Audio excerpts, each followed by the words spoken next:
Good day. Welcome to our discussion about putting your gardens to bed.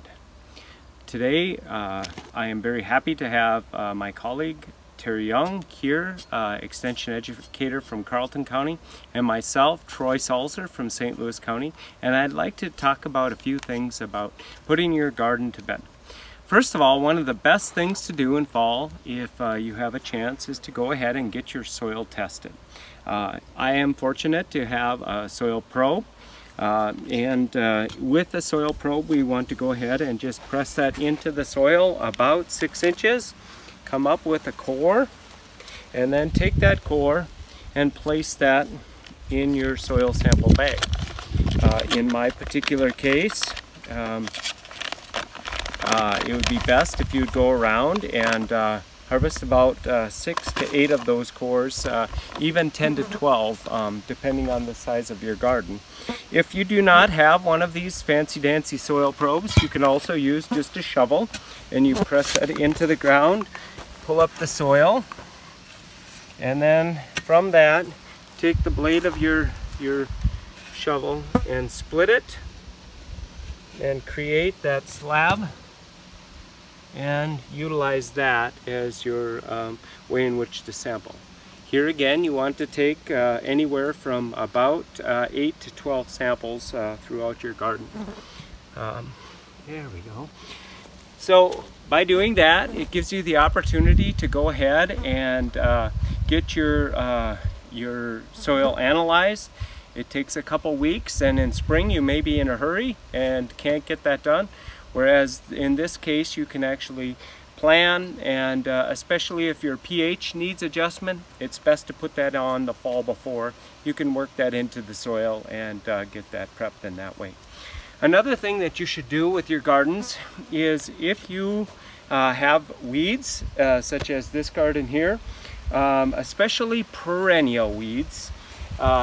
Here's lamb's quarter. Lamb's quarter is an annual weed, not as critical, but in this case we have some quackgrass. You want to take and pull that out, and then remove that by the whole stem and the root if possible, and place that into your compost bin. Over here we have another very challenging perennial weed. This one is called white cockle. This one, we'll go ahead and pop that out. That way it doesn't reproduce. And you can see that the root is still very vibrant. The plant is still growing. It even is producing flower at this point in time. And this is the ideal time to really remove those perennial plants and get them into your compost to avoid that germination and issues in the coming year. Once you've gone through and removed all of your weed pressure, many folks think about the potential of working their soil up in fall versus working it in spring. In our case, we like to leave it covered so that if we do have interest, such as with our strawberries, we like to put some straw on top of them to protect them. If we have leaves, we will work that into the soil. That way we can begin to increase our organic matter. And another reason we like to leave that untouched is that in our case, we enjoy leaving the carrots and the potatoes in the ground. By doing this, it's probably one of the best places to store them if you do not have a root cellar, because in the garden the soil actually acts as a buffer for moisture, and carrots and potatoes specifically, they need fairly high humidity and fairly cool temperatures. And so with the evenings getting quite cool, down around freezing, as long as the soil doesn't freeze, it is a fantastic place to store them.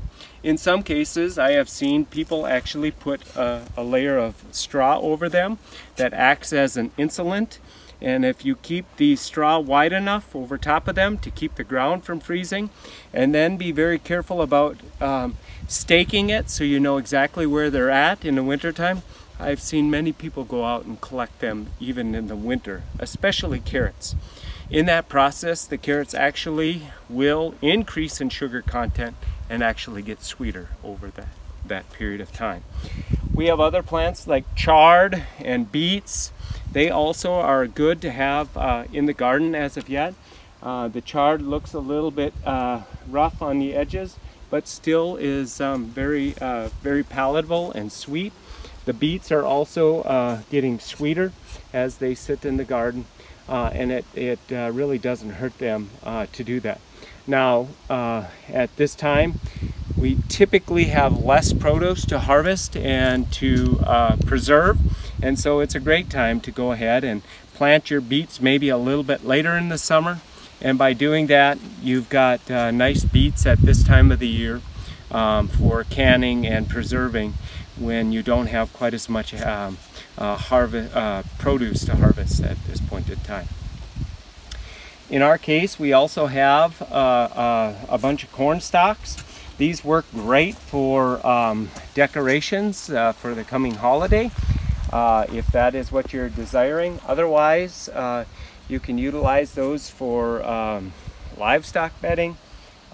You can also put them into the compost to let them decompose and help you in the process of adding organic matter back to the soil from that perspective.